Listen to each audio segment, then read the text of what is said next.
Ben ritrovati dalla redazione. La manovra estiva 2025 conferma la direzione intrapresa con un potenziamento significativo degli investimenti pubblici e del sostegno a quelli privati e l'attenzione nella destinazione delle risorse nei diversi settori economici. Si continuerà a lavorare su questa linea che permette di adottare scelte strategiche con flessibilità e di intervenire tempestivamente laddove è necessario. Così l'assessore del Friuli Venezia Giulia alle finanze Barbara Zilli è intervenuta in Consiglio regionale al dibattito del decreto legge assestamento.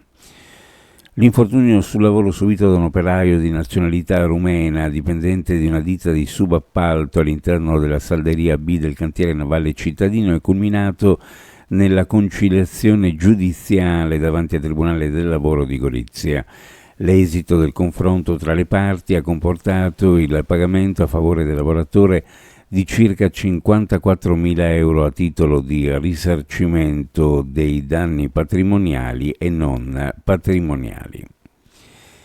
Cambiamo argomento. Il Comune di Gorizia ha dato il via libera alla seconda perizia di variante del piano asfalti, 2,5 milioni a disposizione che permetteranno di effettuare nuove lavorazioni su tratti di vie sia centrali sia periferiche che necessitano di riasfaltature e migliorie. Una volta che sarà portato a termine l'iter burocratico e amministrativo, sarà messo a punto il cronoprogramma dettagliato, priorità massima a via Trieste, ma anche alla vicina via Duca d'Aosta, dove i lavori dovranno essere coordinati con Acegas.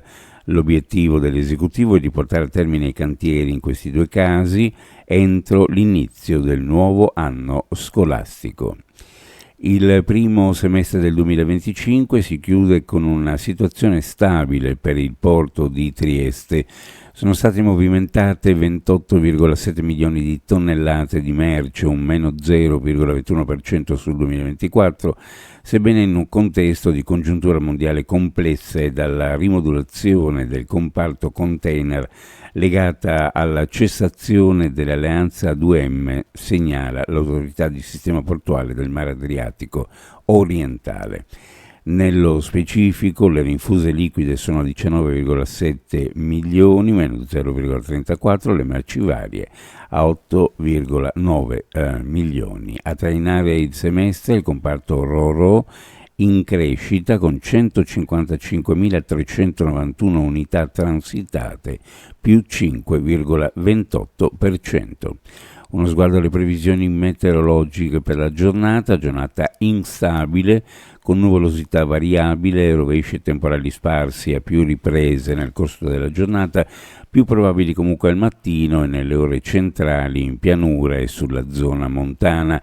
Maggiore presenza di sole sulla costa, con vento moderato da sud-ovest al mattino, prevalenza di brezza al pomeriggio, possibili temporali localmente forti, temperatura in pianura minima fra 16 e 19, sulla costa fra 20 e 24, le massime in pianura fra 27 e 29 e sulla costa fra 27 e 28 gradi centigradi.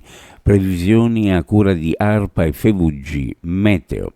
Ed è tutto per il momento con l'informazione, grazie per averci seguito, a più tardi.